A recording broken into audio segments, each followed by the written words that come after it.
Elvis Presley drove through the Memphis night, the rain lashing against the windshield of his Cadillac. It was late past midnight and the city lights blurred into streaks of color. He'd just left a late-night recording session, his mind still buzzing with melodies and lyrics. Even at the height of his fame, with the world at his feet, there were moments of quiet introspection, moments when the roar of the crowd faded and he was just Elvis Aaron Presley, a boy from Tupelo. A flash of lightning illuminated the street ahead, and in that fleeting brightness he saw him. A man hunched and seemingly small, against the vastness of the empty street, sat on a rain-slicked bench outside a closed storefront. He was soaked to the bone, his clothes clinging to his thin frame, and his head was bowed as if trying to disappear into the relentless downpour. There was no umbrella, no shelter, just the man in the rain. Elvis's foot instinctively moved from the accelerator to the brake. Cadillac, usually so smooth and powerful, slowed with a gentle hum. He could have driven past just another face in the blur of the night, but something tugged at him, a feeling deep in his gut, a memory perhaps of simpler times, of struggle, of knowing what it felt like to have nothing. He knew what it was like to be hungry, to be cold. Even though those days were long behind him, the memory was etched into his soul, pulled over to the curb, the tires hissing on the wet pavement. The man didn't look up. He seemed lost in his own world of misery, oblivious to the gleaming car that had stopped beside him. Elvis hesitated for a moment, then shut off the engine. The sudden silence, broken only by the drumming of the rain, felt heavy. "Hey," Elvis called out, his voice soft, not wanting to startle the man. The man flinched, his head snapping up. His eyes, clouded with weariness and a deep sadness, met Elvis's gaze. They were blue, strikingly so even in the dim light. A tangle of matted gray hair clung to his scalp, and a week's worth of stubble darkened his hollowed cheeks. Fear, mingled with a flicker of confusion, crossed his face. "You all right there, fella?" Elvis asked, his voice gentle. He reached over and opened the passenger door, letting the interior light spill out onto the wet street. The man squinted as if the light hurt his eyes. The man just stared, unmoving, like a wild animal caught in a sudden beam of light.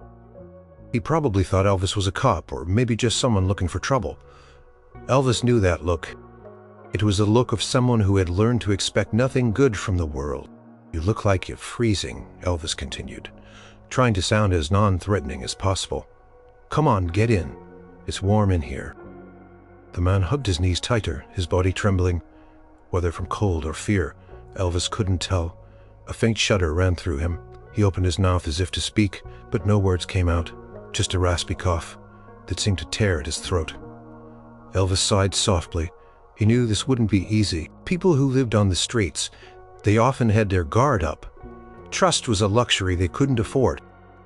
He thought about his own life, how everyone wanted something from him. But this was different. He didn't want anything from this man, only to offer warmth, a moment of respite. "Look, I ain't gonna hurt you," Elvis said, holding up his hands in a placating gesture. "My name's Elvis Presley." Paused, wondering if a name would mean anything to this man, or if he was too far removed from the world of headlines and records.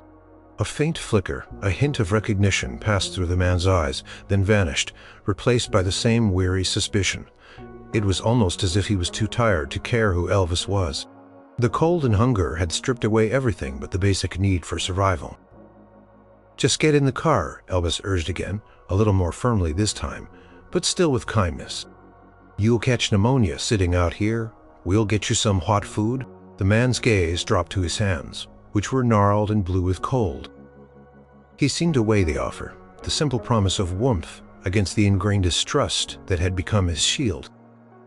The rain poured down relentlessly, blurring the lines of the world around them. Finally, slowly, painstakingly, the man began to move. He uncurled himself from the bench, his joints protesting with visible effort. He shuffled towards the open car door, moving like an old wounded bird. Each step seemed to require immense energy. Elvis watched him, a knot tightening in his chest. As the man reached the car, Elvis noticed the faint metallic scent of rain and damp earth mixed with something else, something sad and unwashed. He didn't flinch, He just waited patiently.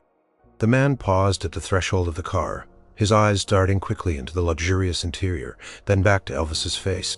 There was a desperate longing in his gaze, a hunger not just for food, but for something else, something human. "My name's Arthur," the man finally croaked, his voice raw and unused, barely a whisper over the sound of the rain. "Arthur," Elvis repeated, a small, genuine smile touching his lips. "It's good to meet you, Arthur. Now, get in." Arthur hesitated one last moment. Then, with a deep, shaky breath, he lowered himself onto the plush leather seat. The sudden warmth of the car seemed to envelop him, and Elvis watched as some of the tension began to drain from his shoulders.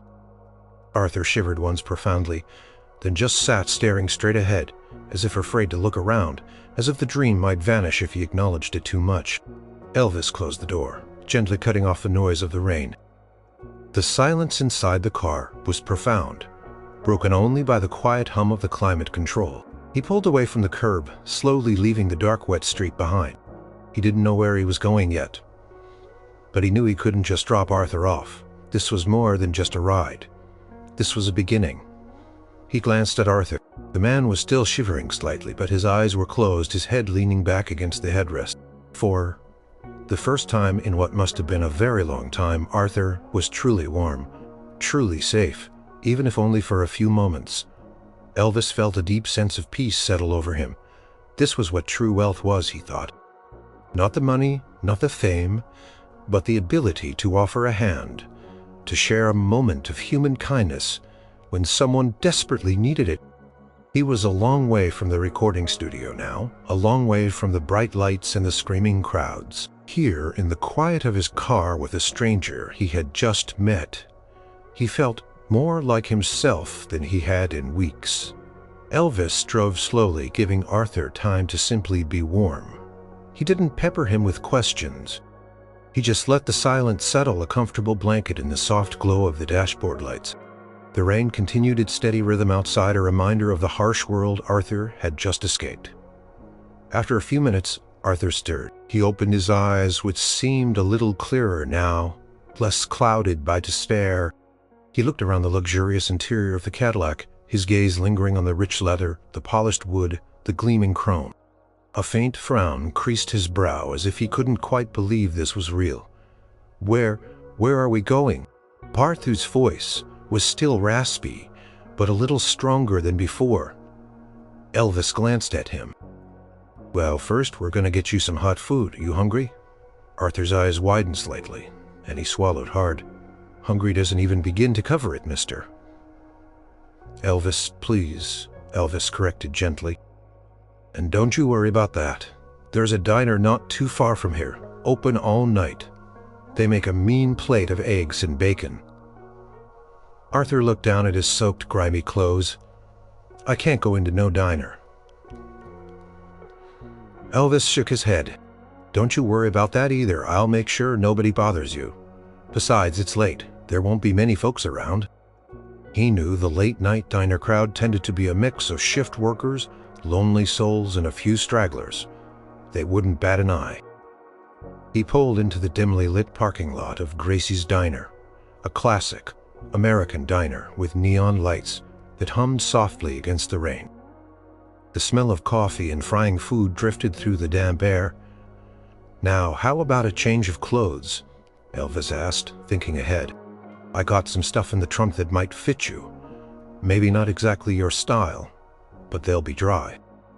He always kept spare clothes, especially comfortable ones for impromptu trips or late nights.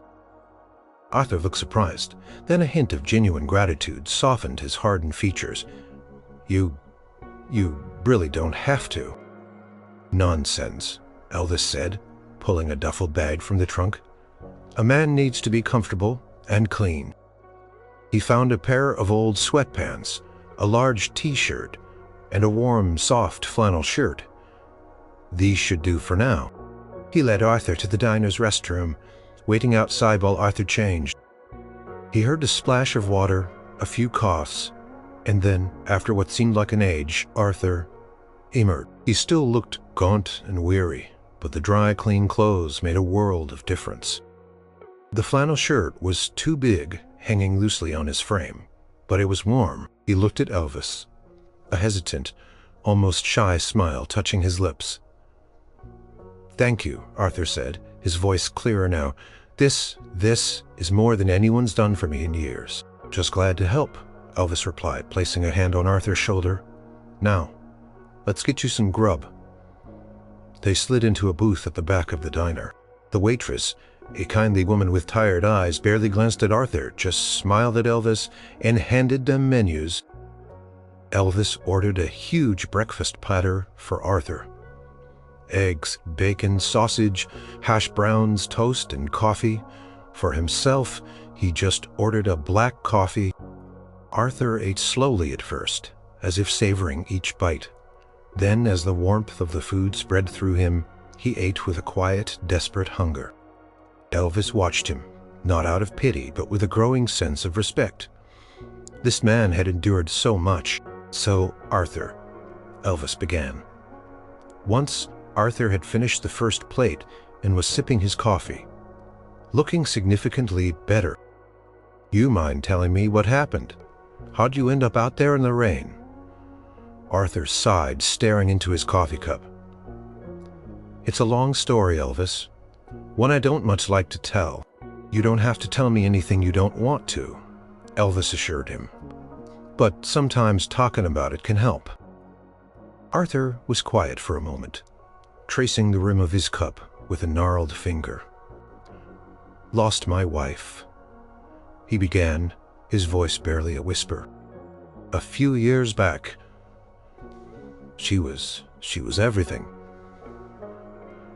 I lost my way, started drinking, lost my job, then my house, just kind of spiraled one day. I just found myself on the street, and it was too hard to get back." It was a story he'd heard variations of before, a common tragedy, loss, grief, and then the crushing weight of circumstance. "I had a little house, a decent job down at the mill, not much, but it was ours. We had a life," Arthur continued, his eyes distant. "Mary, she loved music. Always humming, always singing. She even played a little piano, made our home feel like a song, you know?" Elvis nodded slowly. He knew music was more than just notes. It was life, feeling, memory. "I tried to keep it together after she left," Arthur said, a tear tracing a path down his grimy cheek. He quickly wiped it away with the back of his hand. But the silence, it was deafening. The house felt empty. The world felt empty. I gave up trying to fill it." Elvis reached across the table and placed his hand gently over Arthur's. Arthur flinched slightly, then relaxed into the touch. It was a simple gesture, but it conveyed more than words could. It said, "I see you. I hear you. You're not alone, Arthur." Elvis said, his voice soft but firm. "You don't have to be alone anymore. Not tonight, anyway." He paused, then made a decision. He knew he couldn't just drop Arthur back on the street after this.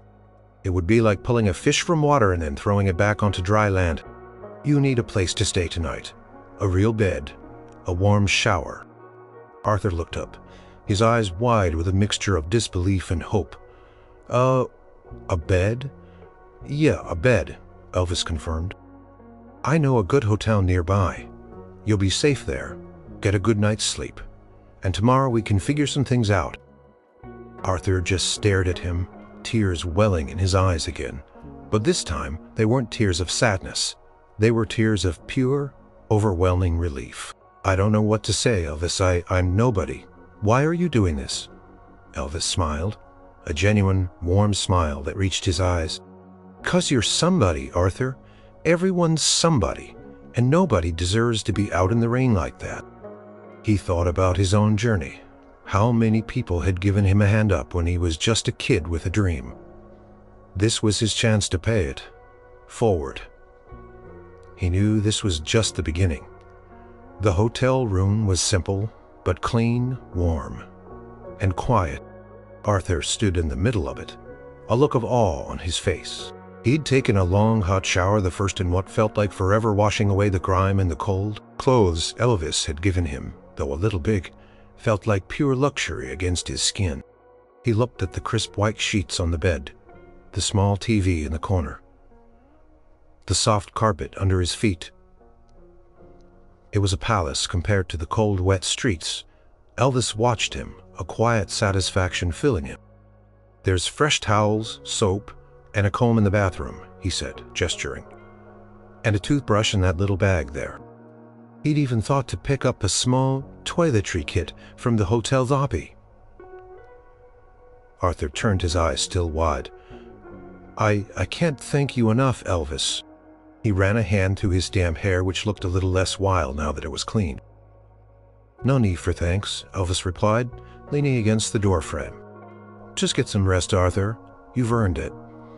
"What about you?" Arthur asked, a flicker of concern in his eyes. "You've been up all night." Elvis chuckled. "I'll be fine. I'm used to late nights. I'll head on home after I make sure you're settled. We'll talk more tomorrow." "If you're up for it," Arthur nodded slowly. "Idly would." Elvis turned to leave. Arthur cleared his throat. Elvis paused. "Yeah, Arthur. That music you do, is it, the rock and roll thing?" Arthur asked, a hesitant curiosity in his voice. Elvis smiled. "That's me, the pelvis. Some folks call me.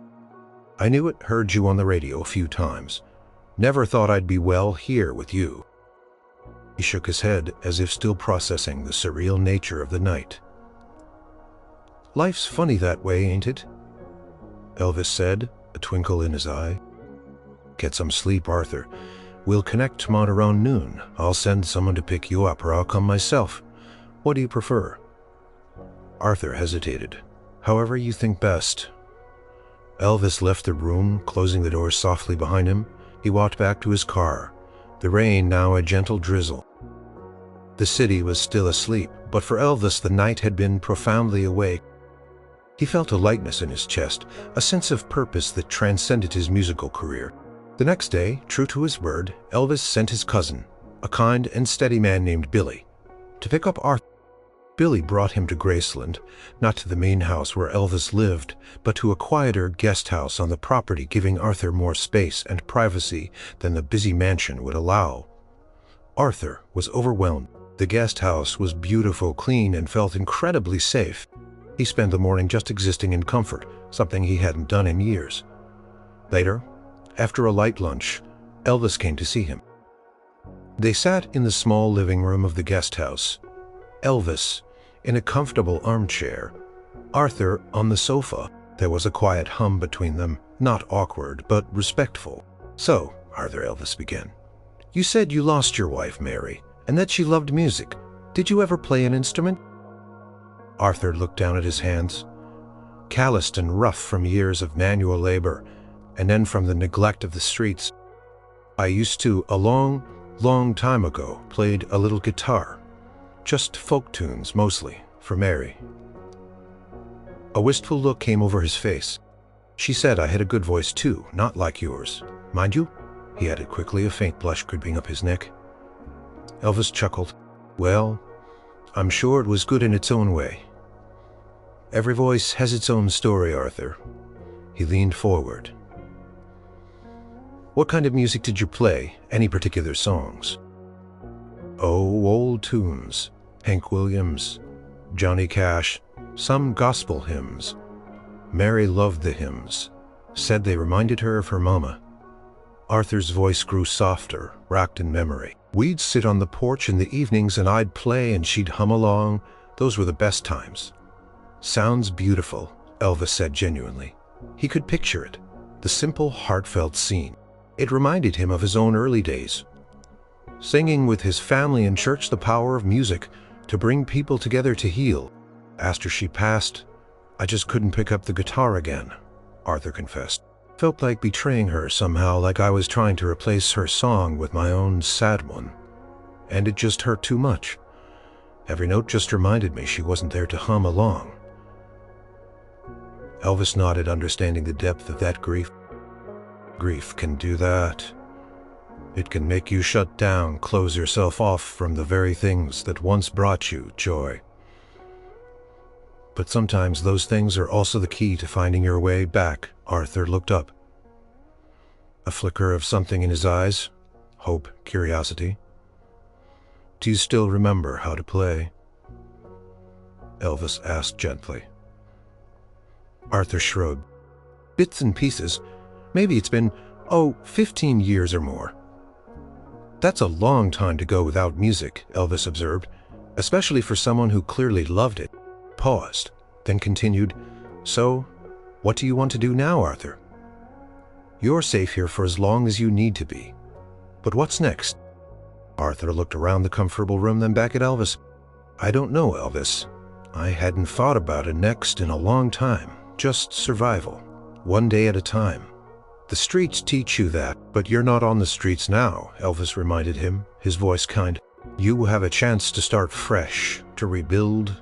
What's something, anything you wish you could have back, or something new you wish you could do? Arthur was quiet for a long moment, pondering. He closed his eyes and Elvis watched the emotions play across his face, weariness, sorrow, and then, slowly, a fragile spark of something else.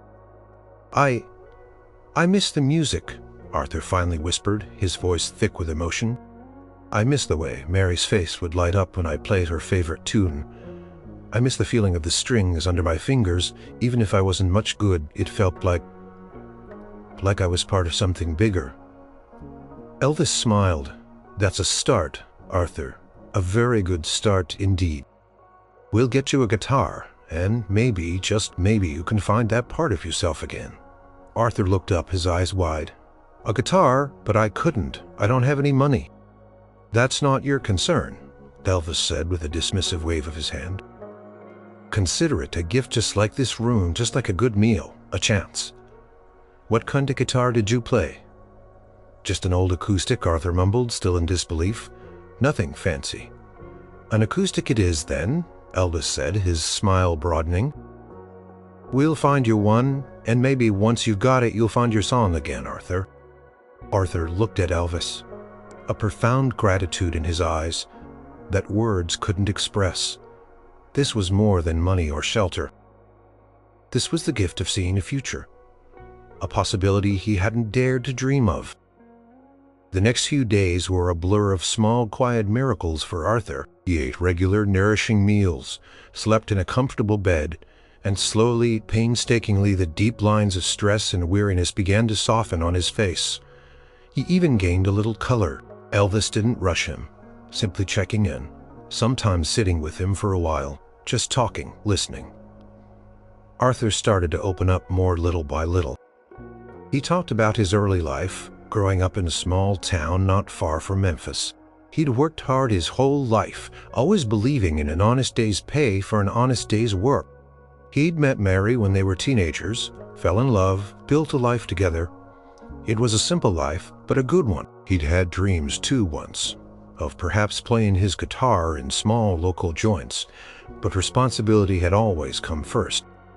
Mary had been his biggest supporter, always encouraging him.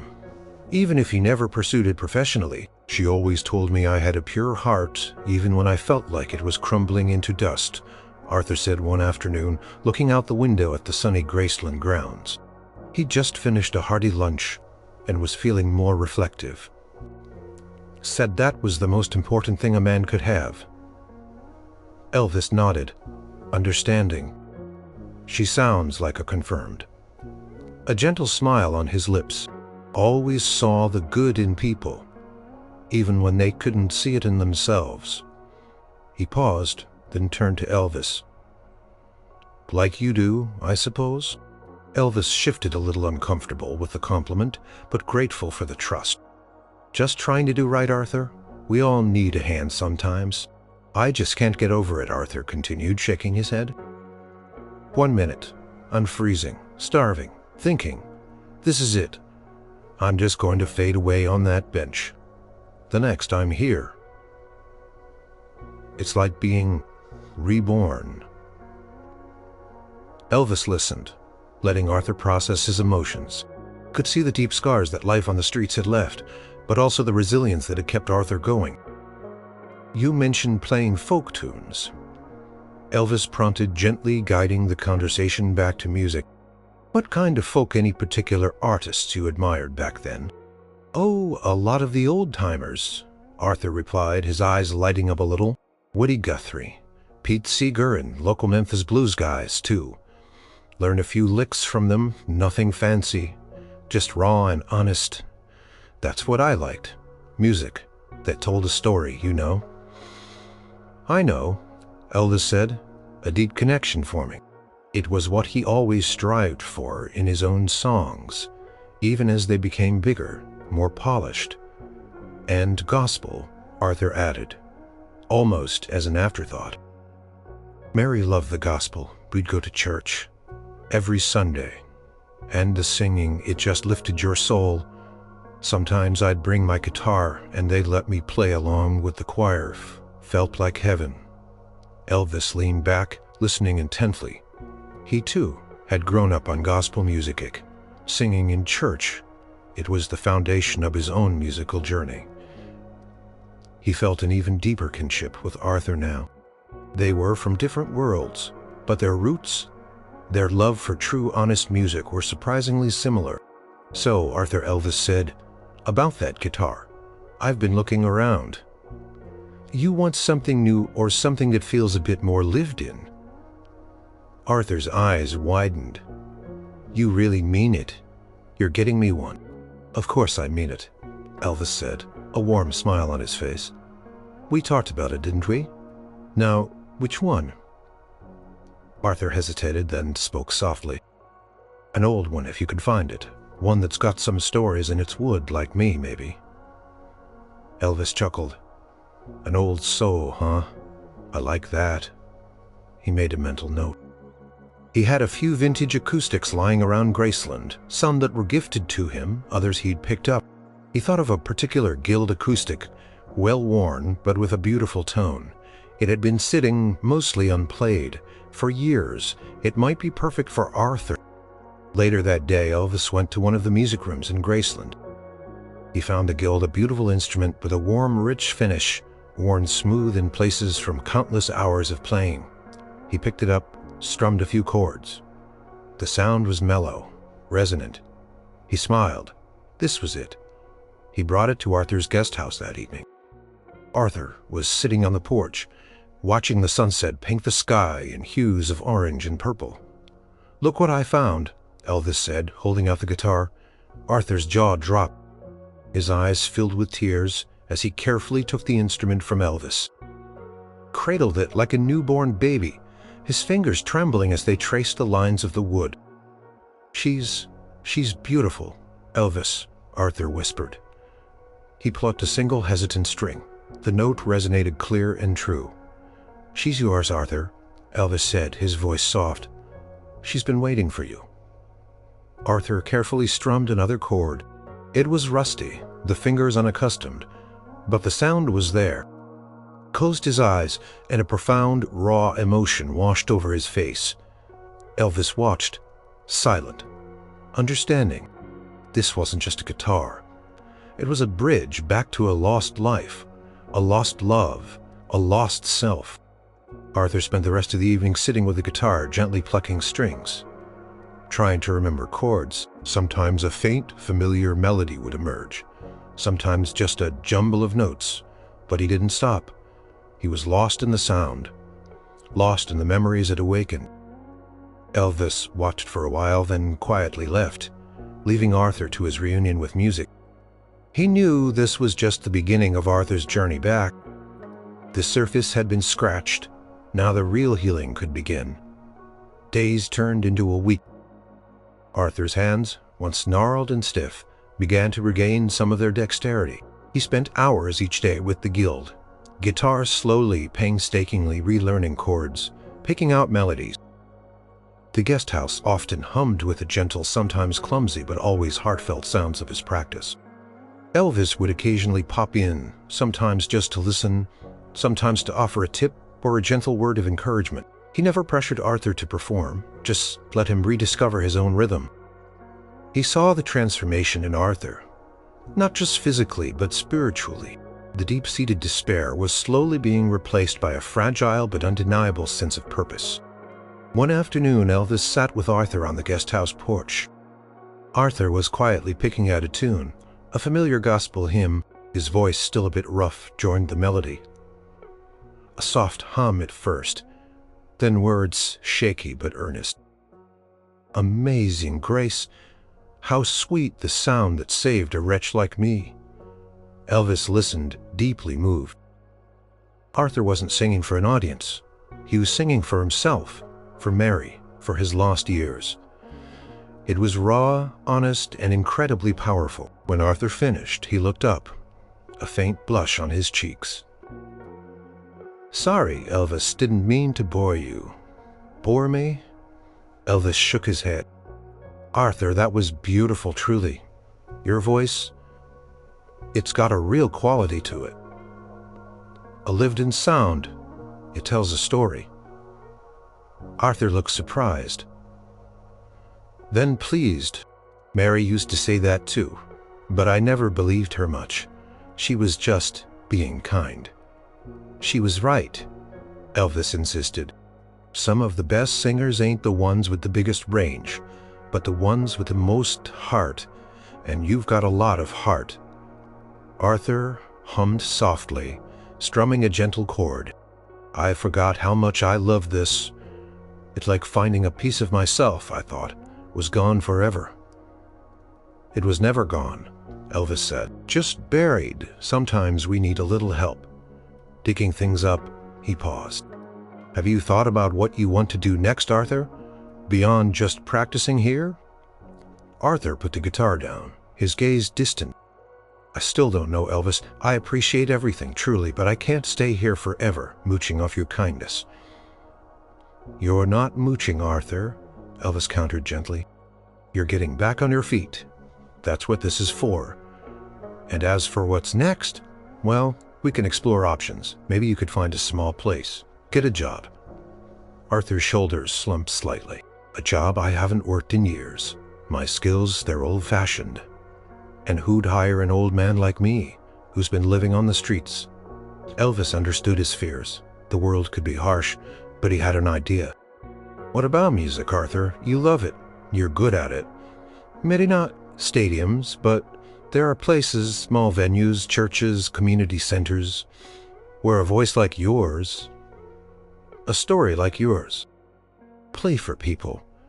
"Oh no, Elvis, I couldn't. My hands ain't what they used to be. My voice is rusty and I'm scared. Scared of failing, scared of being judged." "It's okay to be scared, Arthur," Elvis said, his voice empathetic. "But it's also okay to try. What if you just played for a few people, just to see how it feels? No pressure, no expectations. Just you and your guitar, sharing your music." Arthur chewed on his lip, yet also incredibly appealing. The thought of connecting with people through music again, something he'd loved so deeply, was a powerful draw. I don't know," Arthur finally managed. "It's a big step." "It is," Elvis agreed. "But you've already taken the biggest step. You got in that car with a stranger. You picked up that guitar. You're already halfway there, Arthur." He decided not to push. Instead, he simply changed the subject. "Tell me more about Mary. What was her favorite song to hear you play?" Arthur's face softened. "Oh, she had a few, but there was this one old folk song, Red River Valley. She used to say it reminded her of her home, a little farm out in the country. It was simple, but it always made her smile." Elvis listened, filed the information away. He had another idea brewing, something that might help Arthur connect with his past, and in doing so build his future. This wasn't just about giving Arthur money or a home. It was about giving him back his dignity, his purpose, and his soul. And music, Elvis knew, was a powerful tool for all of those things. The glimmer of hope was there, and Elvis was determined to help it shine brighter. Elvis had a restless night. Arthur's story. and especially the mention of Red River Valley and Mary's family farm had stirred something in him. He realized that for Arthur to truly heal, he might need more than just a new beginning. He might need to find closure, or even reconnection with his past. The next morning, Elvis called his cousin Billy, the same one who'd picked up Arthur. Billy was smart, resourceful, and discreet. Exactly what he needed. "Billy, I need your help with something," Elvis said, keeping his voice low. "It's about Arthur." He mentioned his wife. Mary was from a small farm in the countryside, said Red River Valley, reminded her of home. Her mama lived there too. I don't know much else, no specific location, beyond the country. Billy listened patient, or maybe just a sense of closure, something to help him understand his past, and I think connecting with that part of his life again might help him heal. "It's a long shot, Elvis," Billy warned. "After so many years, and with so little to go on, I know," Elvis said. "But it's worth trying, don't you think? Find out what you can be subtle. We don't want to scare Arthur or give him false hope." Billy agreed, always ready to help Elvis with his quiet acts of charity. He started making inquiries, using his network of contacts, looking through old records, county archives, anything that might give them a lead. It was a painstaking process, like searching for a needle in a haystack. Meanwhile, Arthur continued to spend his days immersed in music. He was starting to remember more, his fingers dancing over the fretboard with a little more confidence. He still didn't sing much when Elvis was around, but Elvis sometimes heard him humming from the guest house. One evening, Elvis sat with Arthur listening to him play. Arthur was working on a tricky chord progression. "You know, Arthur," Elvis said, "I was thinking about what you said about Mary's family, her home. It sounds like a special place." Arthur nodded, his gaze distant. "It was simple, but full of love. Her mama was a good woman, taught Mary to bake the best apple pie you ever tasted." A wistful smile touched his lips. "I often wonder what happened to them after everything." "You ever try to find out?" Elvis asked gently. Arthur shook his head. "No. After Mary died, I just couldn't face it. Everything felt too painful. Lost everything. I figured they wouldn't want anything to do with me anyway."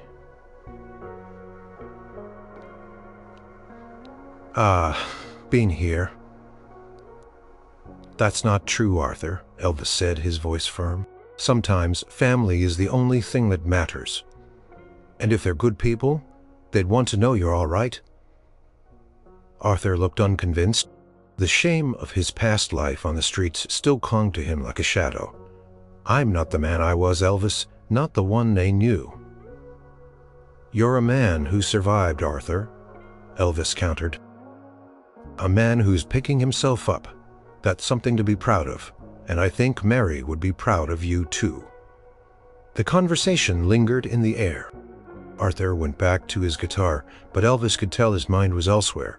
He knew he had to be careful. Pushing too hard could make Arthur retreat into himself again. A few days later, Billy called. His voice was quiet, almost reverent.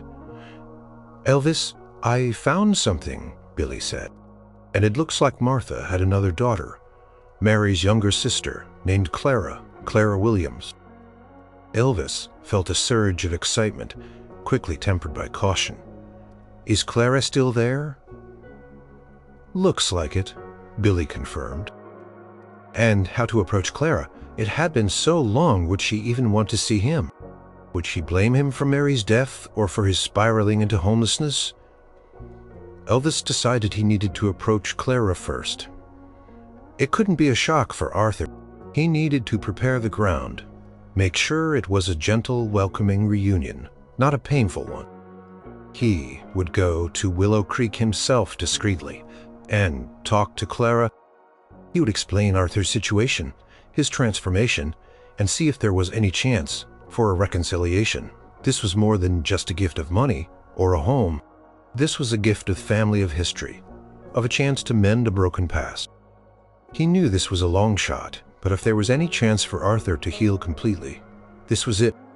The drive to Willow Creek was quiet, the Tennessee countryside a blur of green fields and old farmhouses. Elvis felt a mix of anticipation and apprehension. He was a master of grand gestures, but this felt different, more fragile. He was walking into someone else's delicate history, and he had to be careful. He found Clara's general store easily enough, a charming old-fashioned building with a faded sign. He parked his Cadillac a little way down the street, hoping not to draw too much attention. Stepping inside, he was met with the comforting scent of wood dust and old-fashioned candy. A woman with kind eyes and a welcoming smile stood behind the counter. Her hair was pulled back in a neat bun, streaks of silver mingling with brown. She looked a lot like the faded photo Arthur had once shown him of Mary. This had to be Clara. "Good morning, ma'am," Elvis said, trying to sound like any other customer. Picked up a can of peaches from a shelf, feigning interest. "Morning," Clara replied, her voice gentle, with a hint of a rural accent. "Can I help you find anything?" "Yes, ma'am, you can. My name is Elvis Presley." He saw the flicker of recognition, the slight widening of her eyes, but she held her composure. "And I'm here about Arthur." Clara's smile slated, a wall coming up. "Arthur? Arthur Johnson?" she asked, her voice tinged with a complex mix of surprise and caution. "It's been a long time since I heard that name." "I know, ma'am," Elvis said, putting the peaches down. "A very long time. And he's been through a lot. That's why I'm here." He briefly explained how he met Arthur about the streets, the rain, and how Arthur was now safe at Graceland, trying to get back on his feet. He emphasized Arthur's grief over Mary, his shame, and his longing for his past. He mentioned Mary's love for music and the songs Arthur used to play for her, especially Red River Valley. Clara listened, her expression unreadable. A mix of emotions flickered across her face: surprise, sadness, a hint of old pain, and perhaps a spark of hope. "He's alive," Clara finally whispered, her voice trembling. We thought he was gone. After Mary, he just disappeared. We tried to find him, but nothing. We heard stories, bad ones." "He was lost for a long time, ma'am," Elvis said gently. "Lost to grief, lost to the streets, but he's not lost anymore. He's trying to find his way back. And he remembers you. He remembers Mary's family, your mother, this town. He remembers the music." Clara wiped a tear from her eye. "He played the guitar for Mary, always did. She loved his music more than anything." Her voice softened further. "He had a kind heart. Arthur did, before everything." "He still does, ma'am," Elvis assured her. "He's a good man, Clara, just a broken one, who's slowly mending.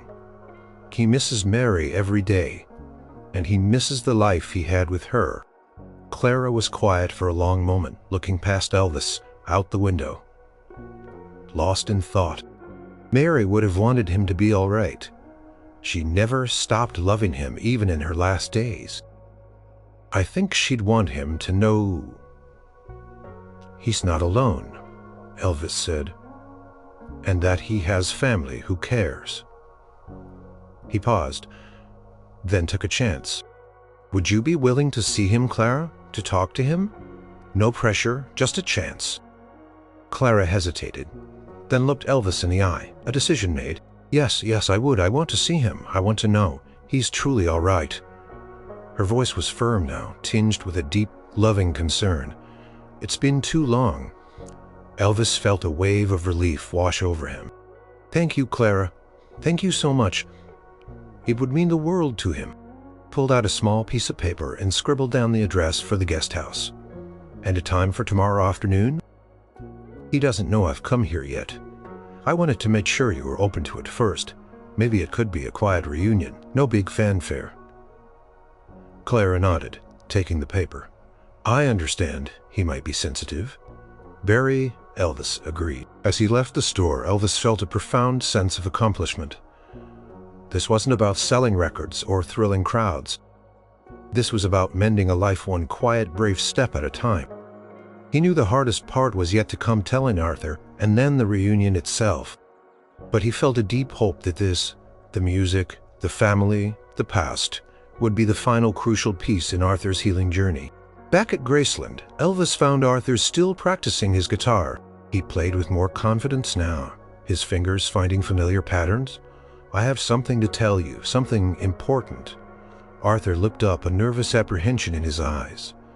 "It's about Mary," Elvis began, watching Arthur carefully, "and her family." He told Arthur about his search, about finding Clara, Mary's sister in Willow Creek. He spoke of Clara's willingness to see him, her quiet yearning to know. He was safe. Arthur dropped the guitar. It clattered gently against the floor, but he didn't seem to notice. His face was pale, his eyes wide with shock, then disbelief, then a fragile, raw hope. "Clara," he whispered, "my Clara, she's alive. She wants to see me." Elvis nodded. "She does, Arthur. She misses you. She remembers you, and she remembers Mary's love for your music." Tears welled up in Arthur's eyes, and this time he didn't try to hide them. They were tears of profound emotion, a mixture of pain and unimaginable relief. He started to tremble, not from cold, but from the sheer weight of emotion. I don't know what to say," Arthur choked out. "I never thought I'd see family again." "She's coming here tomorrow afternoon," Elvis said softly. "If you're ready." Arthur looked at his guitar on the floor, then at Elvis, then out the window at the distant fields. Connection to his past, to Mary, to his family, was no longer a ghost. And coming to him, he picked up the guitar, holding it close. This was more than just a gift. This was a second chance at everything. The next afternoon, a nervous energy filled the guest house at Graceland. Arthur had been pacing all morning, his hands fiddling with his guitar, but not truly playing. The fear of seeing Clara, of facing the ghost of his past, was palpable. Elvis was with him, quietly reassuring him. "It's okay to be scared, Arthur. This is a big moment. But remember, Clara wants to see you. She's worried about you." "What if she hates me?" Arthur whispered, his voice hoarse. "What if she blames me for everything? For Mary? For my failures?" "She loves you, Arthur," Elvis said, placing a comforting hand on his shoulder. "She's family, and family forgives. Besides, you're not a failure. You're a survivor, and you're trying." "Arthur, that's what matters. Just then, Billy, Clara's here." Arthur's breath hitched. He closed his eyes for a moment, then opened them, a look of desperate resolve on his face. "Okay." Elvis gave him an encouraging nod. "Go on, Arthur. She's waiting." Arthur walked to the door, his steps uncertain. Elvis hung back, giving them space. Clara stood just outside, her hands clasped tightly, her face etched with a mixture of apprehension and longing. Their eyes met across the threshold. For a long moment, neither spoke. They just looked at each other, seeing the years of pain, the ghost of Mary, and the lingering threads of family love. Then, slowly, Clara took a step forward. Arthur took a shaky breath. "Clara." His voice cracked. And then she was in his arms, holding him tightly. Arthur, so long used to being alone, to fending for himself, stiffened for a moment, then slowly, hesitantly, wrapped his arms around her. He buried his face in her shoulder, and the sobs long suppressed finally broke free. Clara held him, stroking his matted hair, murmuring soft words of comfort. "Oh, Arthur, my dear sweet Arthur, we thought you were gone. We missed you so much." Elvis watched from a distance, a lump in his throat. This was more powerful than any concert, any standing ovation. This was humanity, raw and real. After a long while they separated, their faces wet with tears, but a profound peace settling between them. They sat down on the sofa, Clara still holding Arthur's hand. They talked quietly at first, then more freely. Arthur told her about the streets, about the rain, about Elvis. Clara told him about the years after Mary's death, how hard it had been, how they'd searched for him, how much they'd worried. "Mama passed a few years ago," Clara said, her voice soft. "She always held out hope. You'd come back. She talked about you often. And Mary. Of course, every day. I'm sorry, Clara, so sorry for everything, for not being there, for letting myself fall so far." "Don't you dare apologize, Arthur," Clara said, her eyes firm. "Mary would love that," Clara said, her eyes shining. "She always said your music was the truest sound she knew." Later that afternoon, after much talk and many shared tears, Clara made Arthur a proposal. "Arthur," she said, her voice gentle, "I know you can't stay here forever. As what if you came back to Willow Creek? My house is still the family home. There's a spare room. It's quiet. And I could use the company." "Of course I'd have you," Clara said, her eyes warm. "Your family, and we need each other. Maybe we could even fix up the old porch swing and you could play your guitar for me, like you did for Mary." Elvis watched Arthur's face. The offer was monumental. It wasn't just a roof over his head. It was a return to his roots, to a sense of belonging to family. It was the deepest form of gift, one that money couldn't buy. Arthur turned to Elvis, his eyes full of gratitude. "Elvis, I don't know how to thank you." "You don't have to thank me, Arthur," Elvis said, a warm smile on his face. "This is where you belong. This is your second chance, and you deserve it." Arthur looked back at Clara, a profound peace settling over his features. "Yes," he said, his voice firm. "Yes, Clara, I'd like that very much. I'd like to come home." The agreement was made. Arthur would stay at Graceland for a few more days, gathering his strength, and then Elvis would drive him to Willow Creek, to a new beginning. As the sun began to set, casting long shadows across the room, Arthur picked up his guitar. He looked at Clara, then at Elvis, a hesitant smile on his face.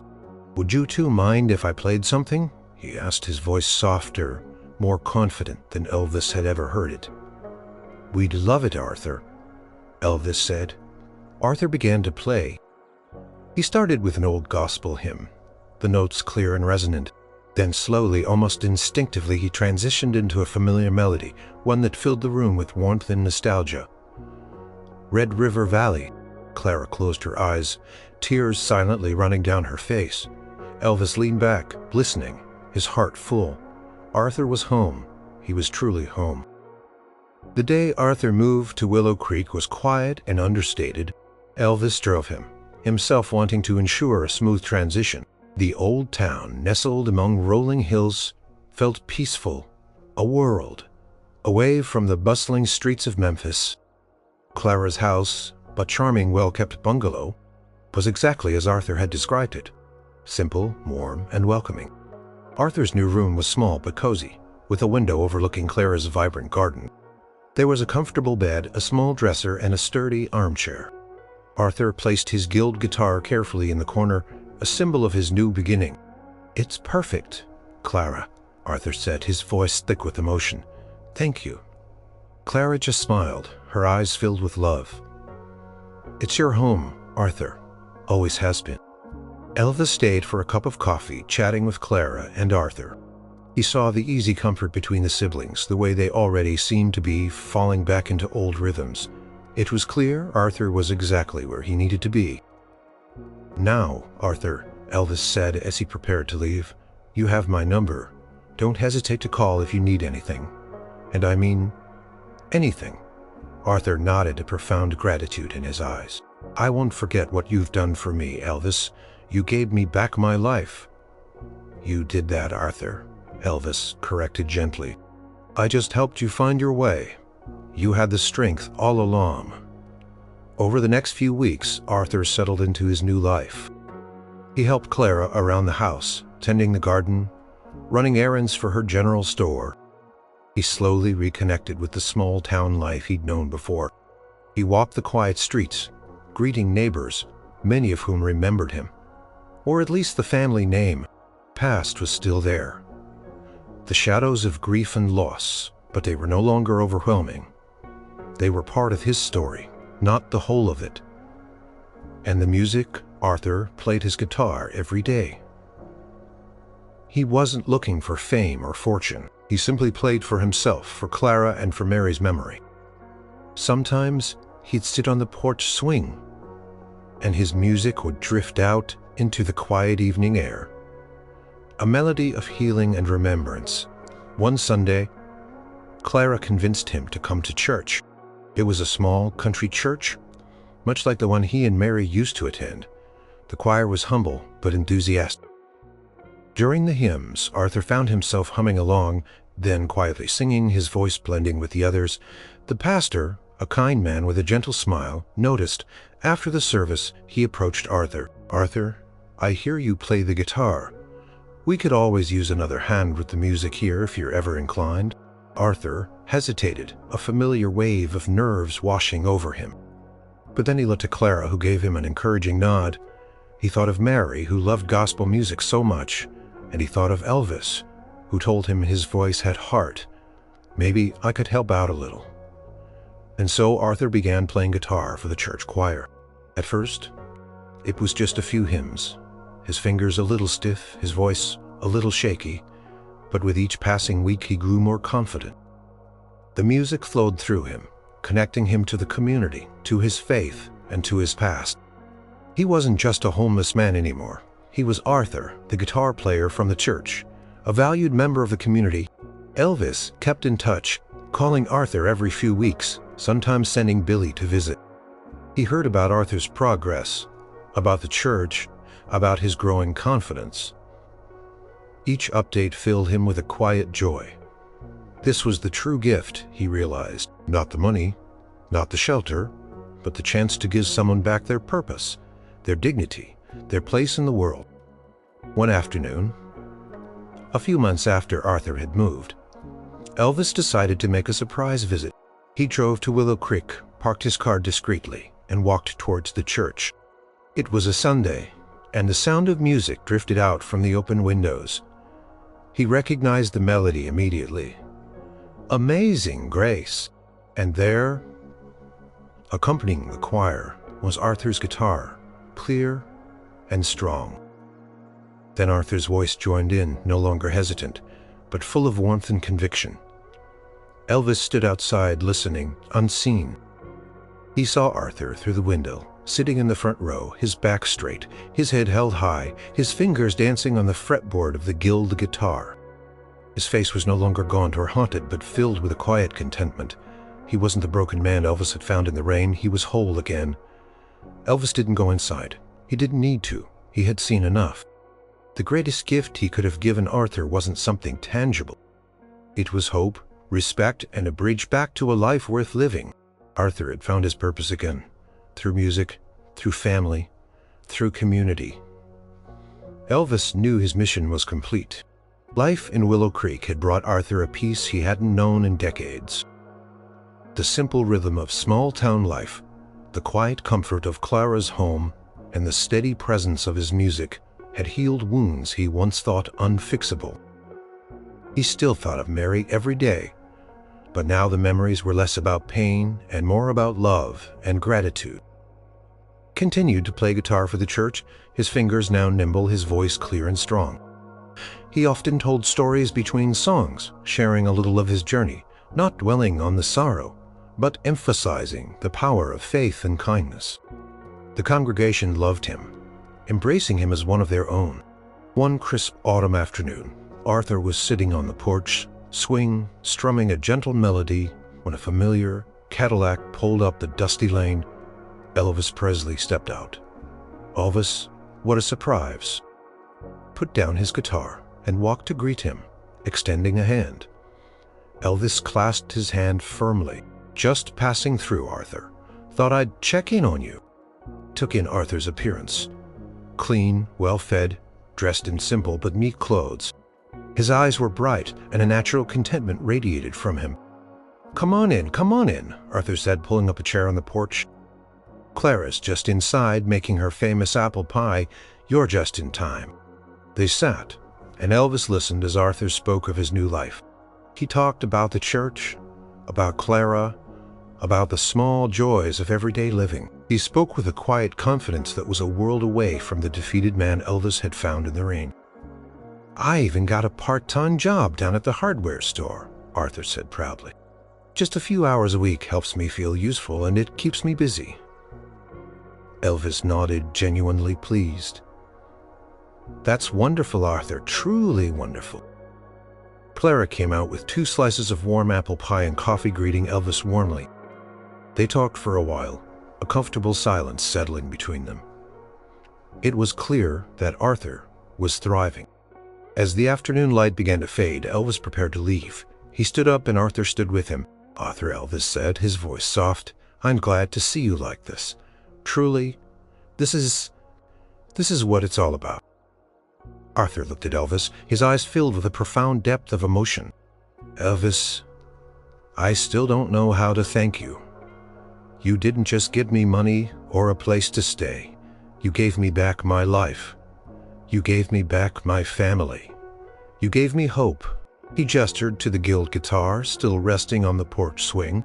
And this old guitar, she sings Mary's songs and my own.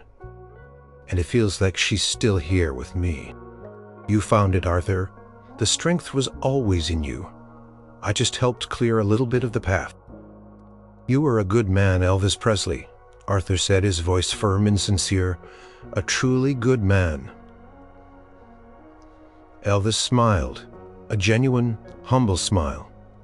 Just a man trying to do right, Arthur. They stood there for a moment, 2 men from vastly different worlds connected by a chance encounter in a rain-swept night and a bond of shared humanity. King of rock and roll, and a man who had once been lost and was now found. As Elvis drove away, leaving Willow Creek behind, he glanced in his rearview mirror.